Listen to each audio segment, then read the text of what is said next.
Exaucez Lungu TV, une plateforme pour votre croissance prophétique et pour l'édification des saints. Retrouvez prédication, évangile, enseignement, croissance prophétique et spirituelle, édification des saints, impact et sanctification, témoignages et miracles. Exaucez Lungu TV, la chaîne qui vous procure la vie. Adonai, les dieux créateurs, come on. L'univers dans ta main, Seigneur, éternel ton nom, Adonai, Adonai, come on. Adonai, les dieux créateurs, oh oui, l'univers, oh oui, dans ta main, Seigneur.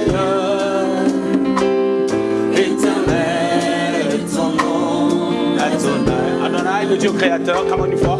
Adonai, le Dieu créateur. Oh, chantons l'univers. Oh oui, dans ta main, Seigneur. Éternel, ton nom. Oh oui, nos mains levées. Nous voulons t'élever, t'adorer.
C'est bien-être qui demeure, Adonai. Sur ton nom je m'établis, Adonai. Sur ta main je m'accomplis, Adonai. Le plus fort de tous les noms, Adonai. Le plus fort de tous les temps, Seigneur, coulez en nous, en ce torrent d'amour, au parfum qui nous rend fous. Nos mains levées vers toi, nous voulons te célébrer, nous voulons te glorifier, parce que tu es le maître des temps, des circonstances. Alléluia, merci Seigneur. Nos mains levées, nos mains sont levées, nous voulons t'élever, t'adorer, t'adorer.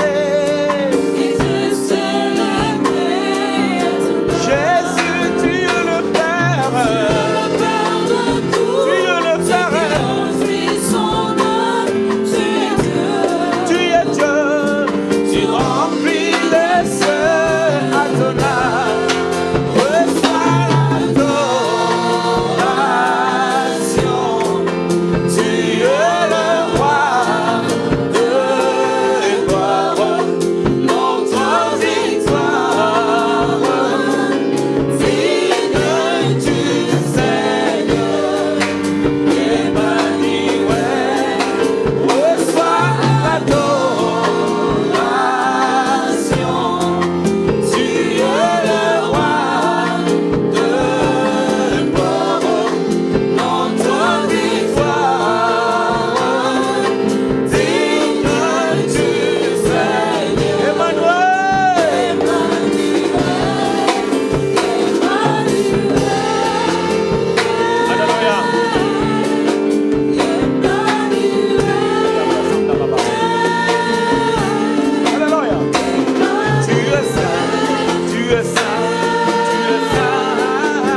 toi, les ressuscités.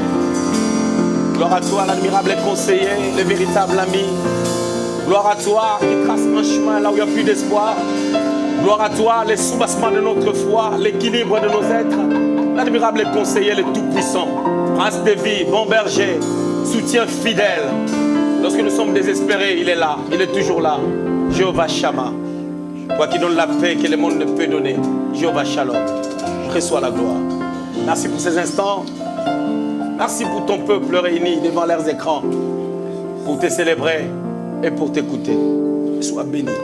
Au nom de Jésus. Amen. Amen. Amen. C'était merveilleux. Merci beaucoup. Alors, nous sommes de retour sur votre plateforme préférée, Exaucé Lungu TV, la chaîne 100% prophétique. La chaîne qui vous procure la vie en Jésus. Alors, merci d'être à nouveau connectés, chers internautes. Je suis certaine que vous avez été bénis pendant ce moment d'adoration. Nous avons promis que nous allions refaire cela et nous avons de nouveau le prophète exaucé et la chorale et notre frère Eddie Pépé. Bonjour, sœur Kétia. Comment tu vas? Ça va bien et toi? Ça va très bien. Je suis Super. contente d'être avec toi pour cette émission. Alors, nous avons fait une émission un peu spéciale la fois précédente avec les chantres. Et nous sommes dit que nous allons refaire encore aujourd'hui parce que je sais que cela bénit. Nous connaissons le prophète en tant que prédicateur, nous le connaissons en tant qu'invité pendant nos émissions et nous aimons aussi l'entendre en tant qu'adorateur parce que cela nous fait beaucoup de bien. Alors nous avons commencé à parler en fait d'un sujet. Eddie Pépé, la fois dernière j'étais avec Perla, mais aujourd'hui je vais continuer avec toi. Allons-y. Nous avons parlé des réalités. Mais de quelles réalités? Église, ministère, église et leur réalité. Et aujourd'hui nous allons continuer un peu à parler sur ce thème. Nous allons parler des langues qui sont parlées dans les églises. Nous allons aborder plusieurs sujets. Mais aujourd'hui, nous voulons un peu aborder aussi des sujets un peu compliqués. La dîme, les débats, toutes ces choses-là, nous allons les aborder aujourd'hui. Et pour ce faire, nous avons le prophète exaucé, Guigui Lungu. Merci beaucoup d'être là encore avec nous. Merci à vous aussi, que Dieu bénisse. Amen. Merci de nous honorer de votre présence et de répondre à toutes ces questions. Parce que nous Grâce faisons à Dieu. l'exercice, mais vous répondez et ça fait beaucoup. Le Saint-Esprit a des réponses à toutes les questions. Amen, amen. Alors, nous allons commencer, débuter, installez-vous, préparez-vous parce que nous allons décoller. Alors, je voudrais qu'on puisse un peu repartir avant de débuter et aborder de nouvelles choses.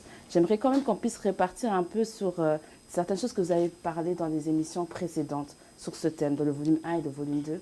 Vous nous avez parlé aussi du message que nous pouvons apporter dans l'Église. C'est-à-dire, on peut apporter, vous avez une vision que Dieu vous donne et vous accomplissez la mission dans l'Église. Et aujourd'hui, nous voyons que sur certaines plateformes, telles que des plateformes médiatiques comme nous utilisons Exaucé Lungu TV, d'autres personnes utilisent d'autres plateformes à but religieux, mais ils utilisent ces plateformes pour faire des débats religieux, si je peux dire. Donc, ils s'opposent, certains ministères, certaines doctrines s'opposent, se voient ensemble, certains hommes de Dieu se mettent ensemble pour parler, pour débattre au sujet de la doctrine, au sujet aussi de certains ministères. Quelle est la vision de Dieu ou qu'est-ce que vous pouvez nous dire par rapport à ça? Parce que chacun a reçu sa vision, comme vous avez dit dans les précédentes émissions. Mais aujourd'hui, nous voyons quand même que les gens se débattent alors que Dieu a permis que chacun ait reçu sa vision. Qu'est-ce que vous pouvez nous dire par rapport à cela? Ok. Je crois que Dieu soit béni déjà. Merci pour la question. Je crois que dans l'émission précédente, je l'avais dit, que Dieu, c'est le même Dieu qui appelle tout le monde. Mais il a la diversité par rapport à sa manière d'agir avec tout un chacun, ou je dirais même mieux, la compréhension de la vision que Dieu donne à chaque personne dépend d'une personne à une autre. Dieu ne donne pas, Dieu n'est pas un répétiteur. Dieu n'est pas celui qui répète la même chose à plusieurs reprises, mais Dieu c'est un Dieu de diversité. Vous allez remarquer même dans le livre des Corinthiens, au chapitre 12, l'apôtre Paul est en train de parler des diversités des dons et des diversités d'opérations, mais c'est le même esprit. Voilà. Et vous remarquerez, Élie était prophète, Élisée était prophète, Ésaïe était prophète, mais ils n'ont pas travaillé dans la même dimension. Par exemple, Moïse étant un prophète thaumaturge, étant un prophète des prodiges, des exploits, des grands impacts, le passage de la traversée de la mer Rouge avec les bâtons, les démonstrations en Égypte, ainsi de suite. Moïse, dans Exode chapitre 19, sur la montagne, il y a eu la montagne qui tremblait. Son Dieu opérait à cette dimension. On voit aussi la même dimension avec Élie qui a confondu les prophètes des Baals, ainsi de suite. Mais nous voyons une personne comme Ésaïe qui est un prophète messianique qui a donné beaucoup de révélations sur la personne de Christ. Il a dépeint le Christ comme quand on parle d'Ésaïe chapitre 53, il a dépeint les crises de la naissance à la mort. Voilà, Dieu opère différemment. Mais je crois que, bien qu'en ces temps de l'Église, bien que le Seigneur peut opérer différemment avec ses serviteurs, le message doit rester christocentrique. Ok. Lorsque Israël avait quitté l'Égypte, dans Exode chapitre 12, chaque famille devait manger l'agneau. Et l'agneau devait être mangé dans son entièreté. C'est-à-dire nous devons prendre Christ dans son entièreté de la même manière que dans l'agneau, il y avait il y avait les pattes, il y avait les épaules, il y avait les ventres, il y avait les dos, il y avait la tête, il y avait les coups, il y avait tout. Donc quand nous parlons d'un message christocentrique, nous sommes en train de vouloir déjà réaliser la grâce que nous avons reçue au travers de Jésus qui est mort à la croix. Il est ressuscité le 3e jour pour notre salut. Mais quand je dis que nous devons manger l'agneau dans son entièreté, le Seigneur là a pardonné. Et nous devons pardonner. Le Seigneur là a aimé. Nous devons aimer. Le Seigneur là a aimé les pécheurs, mais il a haï les péchés. Nous devons haïr les péchés et aimer les pécheurs. Tu vois, on doit manger l'agneau dans son entièreté. Donc ça ne sert à rien de se battre entre prédicateurs, mais le message doit être centré sur Christ. Alors nous devons comprendre que chaque personne a reçu quelque chose de la part de Dieu, bien entendu, si la personne l'a reçu. Et la personne exercera l'œuvre du ministère selon son appel, selon ce que Dieu a placé dans son cœur. Sachant que nous avons 5 ministères et les 5 ministères n'ont pas toujours la même touche. Voilà. Tout à fait. C'est ce que je peux dire. Prophète, j'avais une question qui ressort de la question de la sœur Ketia. C'est dans la Bible, on voit que bon, il y avait les ministères, les dons, etc. sont différents, mais par rapport à l'Église, quand on voit l'Église au commencement, on ne parlait pas de la mission évangélique, armée des sanctifiés, l'armée du salut, etc., etc. Il y avait l'Église, corps du Christ, point barre. Qu'est-ce qu'on peut dire là-dessus? Écoute, des fois, on a une mauvaise manière de comprendre la parole de Dieu. Lorsqu'on parle de l'Église, il y a d'abord l'Église universelle, je l'avais dit la fois passée, et puis après, il y a l'Église locale. Et retournons dans la Bible pour voir maintenant les églises locaux. Le Seigneur avait dit dans Actes des Apôtres, au chapitre 1er, 6 à 8, au verset 8 même, il dit, allons-y. Vous recevrez une puissance lorsque le Saint-Esprit surviendra sur vous et vous serez mes témoins à Jérusalem, dans toute la Judée, dans la Samarie, jusqu'aux extrémités de la terre. Oui. Mais regardons maintenant dans la Bible. Quand on parle de l'église primitive, on est en train de parler de l'église du 1er siècle, en général. L'ensemble de tous les gens qui ont vécu avec le Seigneur dans le 1er siècle après la Pentecôte. Oui. On parle de l'église de Corinthe. On parle d'église d'Antioche. On parle d'église, c'était des églises locaux. On parle d'église de chrétiens de Béret. On parle de l'église de Jérusalem. Tu vois? C'est-à-dire, l'organisation de l'église d'Antioche n'était pas pareille avec l'église de Jérusalem. L'organisation de l'église de Rome n'était pas dirigée par les apôtres parce que ça a été bâti par les gens qui ont assisté à la Pentecôte. Ils ont amené ces faits, ils ont bâti l'église. Tu vois, l'église de Rome, l'église de Jérusalem, l'église d'Antioche, l'église de Corinthe. L'Apocalypse même nous parle de 7 églises qui ont bel et bien existé. Philadelphia, Smyrne, toutes ces églises-là ont bel et bien existé. Ce sont des dénominations, des personnes qui ont reçu la vision de Jésus-Christ et ils sont en train de les perpétuer selon la grâce que le Seigneur les a donnée. Ça n'a pas commencé aujourd'hui. Okay. Mais si je peux aller encore un peu plus loin pour essayer de fonder un peu de fondements, de placer un peu de fondements, je dirais, beaucoup de gens se posent des questions. Qu'est-ce qui s'est passé quand Jésus a laissé les 12 apôtres? Est-ce que eux, les 12 là, ils étaient tous pasteurs en train de diriger l'église et tout? Ils étaient tous pasteurs, mais Pierre était le pasteur des pasteurs. Actes chapitre 15, Actes chapitre 21, on peut voir comment l'autorité s'exerce avec Pierre et avec Jacques, qui étaient les pasteurs responsables de l'église de Jérusalem, et Pierre et Jean étaient des colonnes. Tu peux voir qu'ils étaient tous apôtres, mais Pierre exerçait un pouvoir supérieur. Parce que le Seigneur lui avait dit que je te donnerai les clés, ok? Ce que tu délieras sera délié, ce que tu vas lier sera lié aussi. Donc, il y a toujours, dans l'église de Dieu, il y a toujours un pouvoir qui chapeaute. Il y a toujours quelqu'un qui dirige. Et lorsque nous pouvons toucher l'apôtre Paul, on va voir que l'apôtre Paul, étant père, avait des fils, et tu vois dans ses lettres comment il donne des ordres, comment il est en train d'amener les gens à une certaine direction. Tu comprends? Le Seigneur, qu'est-ce que le Seigneur avait dit? Matthieu 28, verset 19. Allez, faites de toutes les nations les disciples. Faites de toutes les nations les disciples. Et lorsque maintenant nous imprimons la mission de Dieu, ok, ou la vision de Dieu dans le cœur des gens, qu'est-ce qui se passe? On imprime la vision du Seigneur qui est aussi rattachée à la dénomination de notre communauté. Ce qui importe, ce n'est pas les dénominations. Parce que souvent, je vois des églises, tu verras, on donne un nom, Mais la vision, le message ne cadre même pas le nom. Même le message, le type de message enseigné dans une église, bien que le message doit être christocentrique, mais ce message doit aussi être lié à la vision de l'église et à la dénomination de l'église. Par exemple, nous sommes MEAS, Mission évangélique armée de sanctifier. Il y a deux choses, il y a deux passages bibliques. Il y a Jérémie 1,5, il y a Hébreux 12,14. Recherchez la paix avec tous et la sanctification, sans laquelle personne ne verra le Seigneur. Jérémie 1,5, avant que tu sois formé dans le sein maternel, je te connaissais. C'est-à-dire, nous, dans MEAS, nous essayons d'expliquer aux gens que Dieu nous a mis à part parce qu'il nous a choisis afin d'accomplir une mission. Et nous devons comprendre que nous devons développer la capacité de lire le cœur de Dieu. Yes. Alors moi, étant berger et prophète, j'amène les gens, je relève un peuple prophétique, développant la capacité de pouvoir lire le cœur de Dieu et l'imprimer dans la vie des autres. C'est-à-dire, un prophète, comme je l'avais dit dans une émission, qu'un prophète dans la Nouvelle Alliance n'est pas là seulement pour prophétiser ou pour enseigner la parole de Dieu, mais il est là aussi pour élever un peuple prophétique, c'est-à-dire transmettre, amener les gens à être prophétiques, avoir la capacité d'écouter Dieu, de comprendre ce que Dieu veut en chaque saison. D'accord. Alors, vous avez parlé aussi un peu de Pierre, en disant qu'il était pasteur des pasteurs. Et aujourd'hui, nous voyons que quand on arrive à la consécration de quelqu'un, il y a quand même des polémiques qui se tournent autour de cela en disant qu'on voit que certains consacrent avec de l'huile, d'autres consacrent de telle et telle manière, on voit des toges.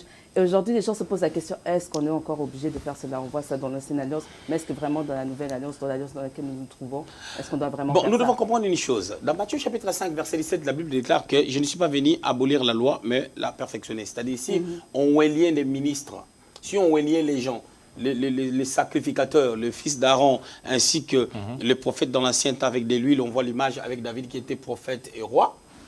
Quand on voit l'utilisation de l'huile, si Jésus n'a pas aboli la loi, on peut utiliser l'huile. Si on retourne dans la Nouvelle Alliance, ce qui importe, ce n'est pas l'huile, mais ce qui importe, c'est l'appel, le choix de Dieu, l'appel et l'approbation de l'homme que Dieu a choisi. On peut les voir tranquillement dans... Et plus encore, je voulais rajouter les temps où cet appel-là doit se déclencher. On peut le voir dans Actes chapitre 13. On cite les noms de Paul parmi les docteurs et les prophètes, pendant que nous savons que Paul était apôtre. Mais il a fallu un temps où on devait les mettre à part. On a dit, après avoir gêné et prié, l'Esprit dit, mettez-moi Paul et Barnabas à part. Et on a prié pour eux. Et en ce jour, vous allez remarquer que partant des bases bibliques de l'Ancienne Alliance et de la Nouvelle Alliance, c'est un portrait qui nous permet de pouvoir agir de la sorte. C'est-à-dire, je ne peux pas condamner quelqu'un qui utilise l'huile lors d'une ordination. Déjà, en termes théologiques, on ne parle pas de la consécration, mais plutôt de l'ordination. C'est-à-dire, on donne l'ordre à quelqu'un qui n'était pas ministre de devenir non seulement ministre et d'exercer les ministères avec toute liberté. Voilà. Quand on parle de la consécration, c'est le fait que Dieu nous a mis à part. La consécration, déjà, c'est la pensée ecclésiastique.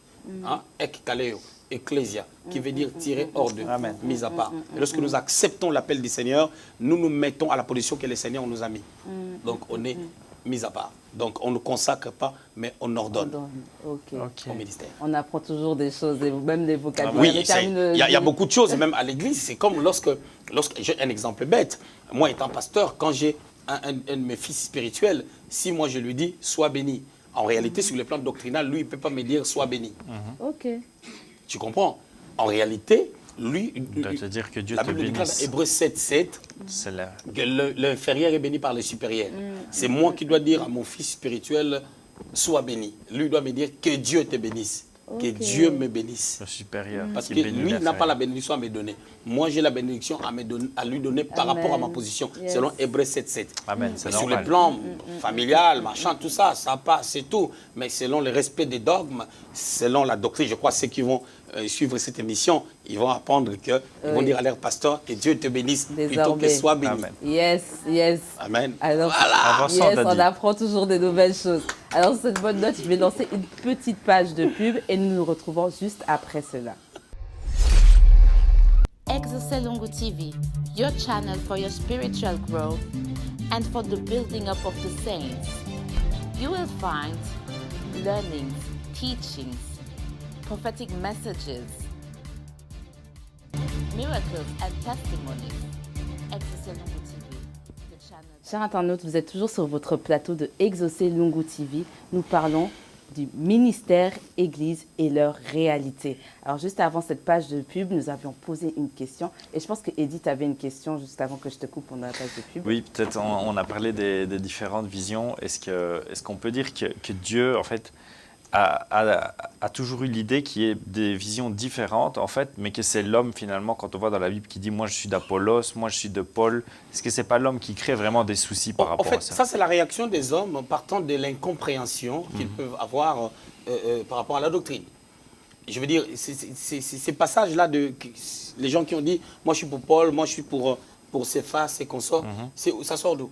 Ça sort de l'église de Corinthe. Quand ils étaient en train de parler de la sorte, l'église de Corinthe avait 5 ans. Et dans cette église, il y avait même quelqu'un, 1 Corinthiens, chapitre 5. Il y avait même quelqu'un qui sortait avec la femme de son père. Et tu vas, si tu lis les livres de l'épître des Corinthiens, ou l'épître premier des Corinthiens, tu vas remarquer que l'apôtre Paul est en train de répondre à leurs questions et aussi à mettre de l'ordre au sein de l'église. L'église de Corinthe manquait un peu de l'équilibre à ces temps-là, de maturité à ces temps-là. Alors, il ne pouvait que agir de la sorte. Et quand on voit de telles réactions, c'est l'immaturité dans la chose de Dieu. Mais le plan de Dieu est qu'il y ait diversité d'opérations. Je vais te dire un truc. Le Dieu qui a dit à Moïse d'imposer les mains à Je suis, de lui transmettre quelque chose de spirituel. Mais les visions s'interprètent aussi par rapport au temps et par rapport aux circonstances. Les latins disent « au tempora, au mores », au temps, aux mœurs. Tu vas voir que Je suis, pendant que Je suis a pris les bâtons de commandement, la nation était... Le peuple était sédentaire, il n'était plus nomade. Donc Moïse les a conduits comme un peuple nomade. Et leur réalité était différente. Mais au temps de Josué, il devait sortir le matin pour aller travailler. La manne avait séché. La manne, pardon, avait cessé. Il ne fallait plus aller ramasser la manne, il faut maintenant commencer à travailler. Et quand la manne a cessé, Dieu n'a pas averti en sonnant la trompette pour dire que non, demain, la manne ne va plus tomber. Mais ils ont remarqué qu'il n'y avait plus de la manne. Parce qu'il fallait travailler. Dieu les a dit, je vais vous emmener dans un pays où coule le lait et le miel. OK? Pour que le lait coule, le lait doit sortir de l'animal. Pour que l'animal vive et qu'il ait la capacité de pouvoir faire sortir le lait, il faut que l'animal soit nourri. Et l'animal doit être nourri par le fruit des champs. Et Israël vivait de l'élevage et de l'agriculture. Alors par là, quand tu entends déjà que Dieu va nous amener dans un pays où coule le lait et le miel, c'est-à-dire que Dieu nous dit, là-bas vous allez travailler, afin que l'animal puisse produire le lait. Vous allez cultiver, et l'animal mangera le feuille va produire le lait dans son corps, et c'est là où vous serez bénis. C'est-à-dire quand Dieu parle, c'est toujours des panneaux allégoriques, nous devons décortiquer, nous devons lire. La fois passée, j'avais parlé de la lecture du cœur de Dieu. D'accord. Voilà. Amen. Merci, Alors, prophète. vous avez parlé du travail. Justement, nous avons reçu une question d'un internaute qui nous a posé la question. Sachant que lorsqu'on travaille, on donne sa dîme. Il y a certaines personnes qui ne croient pas en la dîme. Et cette personne était un peu dubitative en disant que il y a certaines circonstances dans la vie qui amènent à ce qu'il ne pouvait pas donner sa dîme. Est-ce que c'est grave? Est-ce qu'il y a réellement une conséquence lorsqu'on ne donne pas sa dîme? Et la deuxième question était, on peut se retrouver dans une circonstance où il y a un deuil ou quoi que ce soit et on utilise sa dîme pour aider quelqu'un d'autre. Est-ce que là, ce n'est pas une charité qu'on fait et que Dieu peut nous pardonner à ce moment-là qu'on n'ait pas donné notre dîme? Ok. La femme de Pilate est en train de supplier son mari pour épargner les seigneurs. Mais cette femme-là, avec son bon cœur, est en train de faire faux. Parce que Jésus devait monter à la croix. Ok. Donc, tu as parlé de la charité tout à l'heure, non? On veut aider quelqu'un pour exclure Dieu. La dîme, déjà, on la donne à qui? La Bible dit, tu regarderas les sacrificateurs comme saints.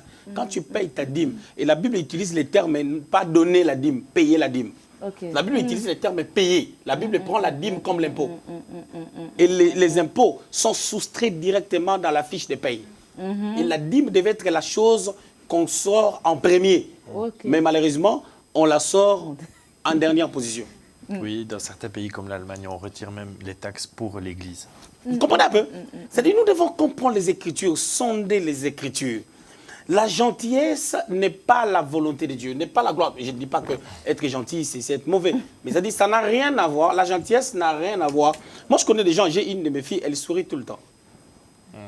Elle sourit tout le temps. Quand tu dis ça va, tu vas bien, elle sourit. Mais elle a été la présidente de toutes les personnes colériques. À l'église, je l'ai chassé des démons de colère avec des troubles terribles. Et puis quand je finis de chasser des démons, quand elle va se lever, Dis papa, les démons ne respectent pas la sape. Hein. En tout cas. Donc, elle a toujours les sourires, mais elle a aussi une grande colère. C'est-à-dire les sourires, ça n'a rien à voir avec le Saint-Esprit. Non. Donc, faisons ce qui est juste. Mais ma plus grande question est celle-ci. Je vais poser une question que moi-même je vais répondre. D'accord, allons-y. Pourquoi la dîme est combattue? Dites-nous. Parce que Le diable amène les gens à combattre la dîme pour amener les gens à la pauvreté. Excusez-moi la tautologie. Ok, ah bon?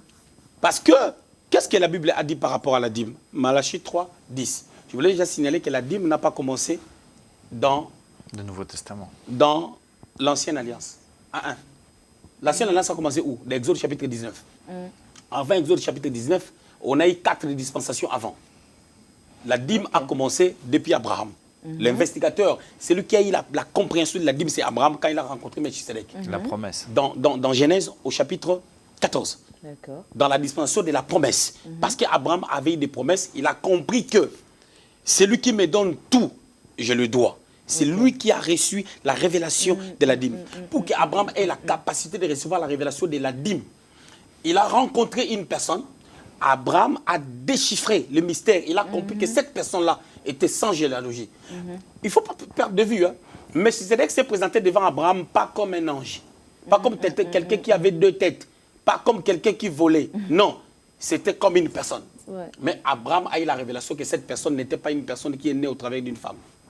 C'était une personne sans généalogie. Je dois lui donner la dîme. Yes. Wow. C'est comme les mages. Les mages ils sont venus adorer le Seigneur. Ils sont venus, voir un bébé comme un Dieu, comme le Fils de Dieu. Ils ont dit ceci, dans Matthieu chapitre 2. Où est né, où devait naître le roi des Juifs? Un bébé. Tu as déjà vu un bébé roi? Tu vois cette compréhension? C'est là où Dieu nous attend. Et quand la dîme est combattue, c'est juste la puissance de la pauvreté qui veut frapper l'Église. Afin que l'Église sorte de ses principes. Mais qu'est-ce que la Bible dit maintenant dans Malachie concernant la dîme? Malachie 3, 8 à 10. La Bible dit, Mettez-moi en épreuve. vous dites que vous me mentez, vous dites que j'ai dit que vous me mentez coup et tout, et en quoi? Est-ce qu'on peut lire ça? Bien sûr, Vous permettez? allons-y. Je voulais avoir quand même les textes exacts. Hein? Oui, parce que parfois, ça nous cherche des problèmes quand Oui. on paraphrase. Donc, vous aussi, là où vous êtes, ouvrez ensemble. avec Malachie nous 3, 10. Si tu ne peux pas trouver Malachie, Malachie c'est juste avant Matthieu, et c'est le dernier livre de l'Ancien Testament. Si tu ne trouves pas, tu peux aller dans les tables de matière. Dans la table de matière, tu Tout peux à trouver fait. ça. À la Ou première sinon, page. tu peux demander aussi au voisin à ton voisin à la maison. Vous pouvez poser la question à votre voisin. Ou sur Internet, c'est facile de nos jours. Malachie, on est dans Malachie 3, c'est ça? Malachie 3, 8 à 10. Un homme trompe-t-il Dieu? Car vous me trompez. Et vous dites, en quoi t'avons-nous trompé? Dans les dîmes et les offrandes. Vous êtes frappés par la malédiction. Ouh, ça, c'est pas moi, c'est Dieu. Et vous me trompez. Même les pasteurs, donnez la dîme. Pasteur. Ah oui. Vous demandez les dîmes aux gens, vous ne donnez pas la dîme. Et vous me trompez, la nation tout entière. Apportez à la maison du trésor toutes les dîmes afin qu'il y ait de la nourriture dans ma maison. Mettez-moi de la sorte à l'épreuve, dit l'Éternel des armées. Et vous verrez, si je n'ouvre pas pour vous les écluses des cieux. Je voulais relever juste 2 choses. La première des choses, les gens se lamentent pendant que Dieu est en train de dire, vous me Vous me trompez. trompez. Ok. Ils se posent des questions, en quoi nous t'avons trompé? Parce que ces gens-là ne donnaient pas leur dîme. Ok. La deuxième des choses, parce qu'ils ne donnaient pas leur dîme, ils étaient frappés par la malédiction. En d'autres termes, la dîme amène la bénédiction. Amen. Ok. Une troisième chose que je voulais rajouter, la dîme met Dieu en épreuve. C'est pour cela, celui qui paye constamment sa dîme, tous les mois sa dîme, même s'il y a des problèmes, il ne peut pas manquer. Ok. Il y a des choses mystérieuses que C'est Dieu un fait équilibre que Dieu pour donne. ceux-là qui donnent Amen. leur dîme. Il a dit, vous verrez, si vous donnez la dîme, vous allez voir si je ne vais pas ouvrir les écluses des cieux. C'est-à-dire, si Dieu ouvre au ciel, c'est-à-dire la pluie peut tomber en bonne saison ou pas en saison convenable. À tout moment. Parce que la personne respecte la dîme. Mais je voulais revenir à ta question. Tu avais dit, est-ce que quelqu'un peut avoir un souci, il prend la dîme, ça règle les problèmes, ça enterre quelqu'un en Banzamatek. Ça enterre quelqu'un parce que quelqu'un qui est mort, je ne sais pas où là, ça l'enterre, la dîme l'enterre. J'avais donné la dîme. Il y a d'autres personnes, ils sont tellement gentils, ils rencontrent les gens dans la rue. Et j'ai pitié, hein. Ils prennent l'argent de la dîme, ils donnent. La dîme, on doit la donner au sacrificateur. Ok. C'est l'ordre. C'est l'ordre. Et Pour qui moi, a c'est persévéré clair. la dîme? Qui a persévéré la dîme? Les dîmes étaient persévérées par le sacrificateur au temps de la loi. Et du temps de l'Église qui doivent apercevoir la dîme, c'est les pasteurs. J'ai une question. Et qu'est-ce que la dîme fait? C'est ce que la Bible dit. La dîme fait en sorte que la nourriture ne manque pas. Et celui qui travaille à l'hôtel mange où? C'est pour cela quand un pasteur prend des dîmes, les gens souffrent à l'église, il ne peut pas les aider avec 1 euro. Lui-même, il sera frappé de la malédiction. Ah oui, c'est clair. Amen. Parce Sur- que les pasteurs donnent difficilement. Sur Ça, ce c'est une texte, réalité. si je peux, Sœur Ketia, Ouais. sur ce texte, on parle de dîmes, mais Dieu dit aussi, vous me trompez par vos offrandes. C'est-à-dire la dîme, on sait que c'est les 10%. Ouais. C'est clair.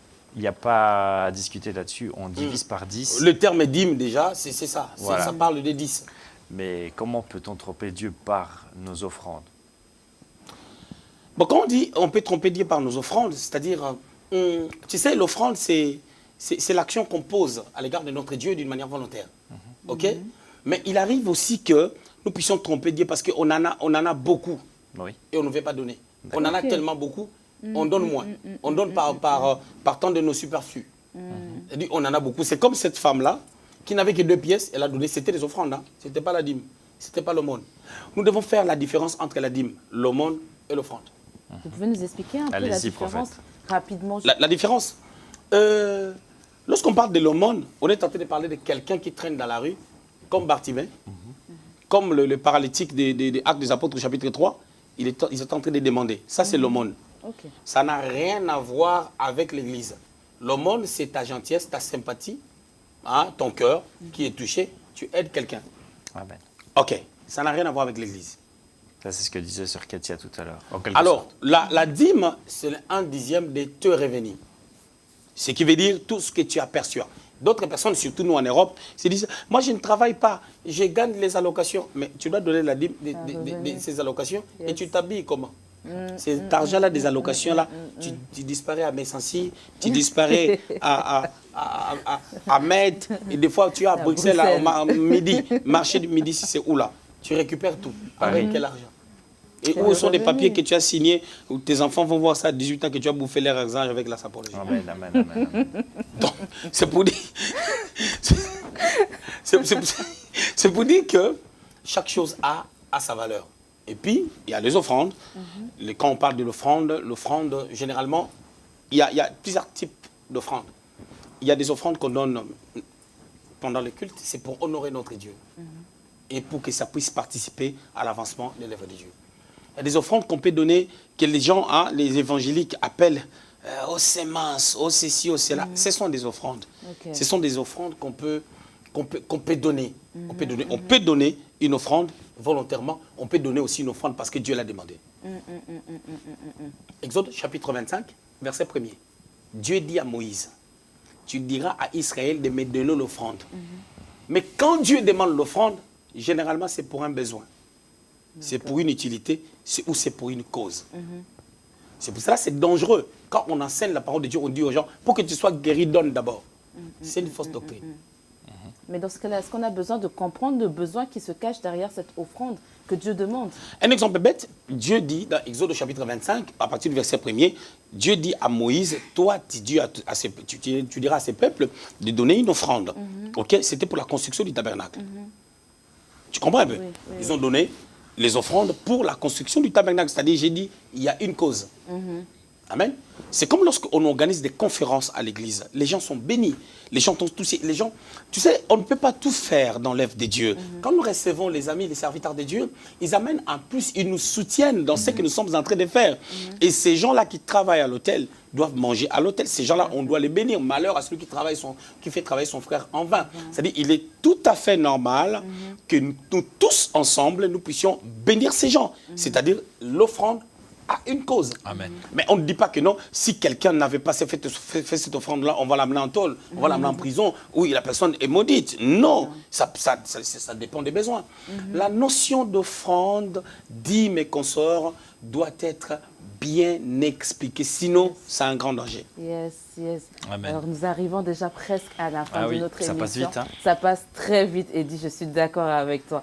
Alors je vais quand même revenir à certaines choses et vous l'avez même un peu épinglé en répondant à la question précédente. Vous avez parlé que vous invitez certaines, parfois, est-ce que je peux utiliser ce terme, vos collègues qui sont aussi dans le service, dans le champ de Dieu. Et on voit dans certaines églises, je pense que vous l'avez précisé dans une émission précédente et pendant vos prédications, j'avoue, je suis vos prédications et je fais partie de l'église, vous avez parlé qu'on a besoin dans l'église de voir la manifestation de Dieu au travers des miracles authentiques. On a besoin de vivre cela. Et on voit que dans certaines églises, on invite un homme de Dieu. Et parce que, en fait, en réalité, dans la vie de tous les jours, on ne voit pas les miracles authentiques. Et ce n'est que lorsqu'on invite un collègue, un homme de Dieu, qu'on voit la manifestation et quand il part, le don, entre guillemets, part aussi avec. Quelle est la pensée de Dieu? C'est une réalité qu'on voit dans certaines églises et que parfois d'autres aussi commencent à dire le temps de miracle est fini. Est-ce que... Bon, le temps des miracles n'est pas encore fini. Les miracles est d'actualité. Le Seigneur dit dans Marc chapitre 16, verset 17, voici les miracles qui accompagneront ceux qui auront cru. D'autant que les gens continuent à croire, les miracles seront à jour. Amen. Voilà. Donc les miracles seront à jour, pardon. Les miracles seront toujours là. Et la deuxième des choses que je vais dire, dans ta question, tu as dit, dans une église, il n'y a pas de miracle. Lorsqu'on invite quelqu'un, c'est là où on voit qu'il y a des miracles. Ah, les pasteurs là, ce n'est pas moi qui l'ai appelé. Hein. Même quand Jésus était mort à la croix, je n'étais pas là. Donc lui-même, il doit savoir sa relation avec Dieu est comment. Parce qu'à la croix, moi, je n'étais pas là. Même à la tombe, les gardiens qui étaient là à côté, je n'étais pas là. Même quand Pierre a couru avec Jean, pour voir ce qui s'est passé. Moi, je n'étais pas là. Je pensais. Donc, le pasteur, là, il doit savoir déjà qui l'avait appelé. Amen. Et comment lui, il collabore avec son Dieu. Okay. Parce que moi, j'ai déjà vu quelqu'un en train de prêcher, il a des problèmes avec sa femme. En pleine prédication, il commence à pleurer. Bien aimé, la vie chrétienne est dure. Bon? Vous savez, quand Dieu t'appelle, il y a des choses que tu peux traverser. Ah, ma femme. Les gars commencent à pleurer. On l'a récupéré, on l'a fait descendre. Il commence à... En tout cas, Donc, c'est pour dire que... les réalités. Les réalités, voilà. On parle du ministère, église et ses réalités. Amen. Il y a beaucoup de réalités. Yes. On en verra encore. Hein. J'aime quelque chose, hein, avant qu'on clôture, qu'on chante quand même une chanson. Bien sûr, on va terminer sur Moïse, une hein, bonne note. Dieu l'appelle. Dieu lui dit, il faut bien écouter Dieu quand il t'a appelé. Dieu appelle Moïse et lui dit, va libérer mon peuple, mais Pharaon ne te laissera pas. Avec facilité. Vous allez remarquer, Moïse, il a réalisé 10 plaies et à chaque fois, il est revenu auprès du Seigneur pour que Dieu lui donne de nouvelles tactiques. Mais prophète, est-ce que c'est pas la louange et l'adoration qui vous a permis aussi de traverser toutes ces réalités, ces épreuves? Bon, la louange, je mets de côté. L'adoration, oui. L'attitude, le fait d'être adorateur, oui. Parce que quand tu es adorateur, tu ne vis pas selon ce que Dieu a fait. Tu vis selon ce qu'il est. Amen. Et s'il est, il fera. Amen. Si je n'ai pas vu aujourd'hui, je verrai demain. Yes. Et la bénédiction de quelqu'un, ça ne m'inquiète pas. Moi, je me base, je me repose sur ma promesse. Et je sais que mon Dieu, c'est comme Job. Il a dit, j'ai entendu parler de Dieu. Mais maintenant, Mais je t'en vu. souvent, la parole doit être chère dans la vie des chrétiens. Amen. La parole doit devenir chère dans la vie des chrétiens. Voilà. On va adorer alors. On va adorer Yes. le Seigneur. Bon berger.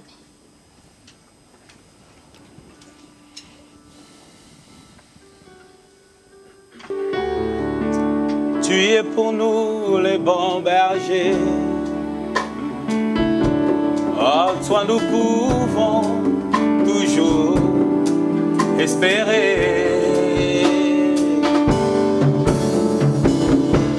La lumière que nos cœurs contemplent, bon berger, les bons bergers qui marchent devant son peuple. Quand tu es là, tu maîtrises le flot de la mer et la barque ne peut chavirer.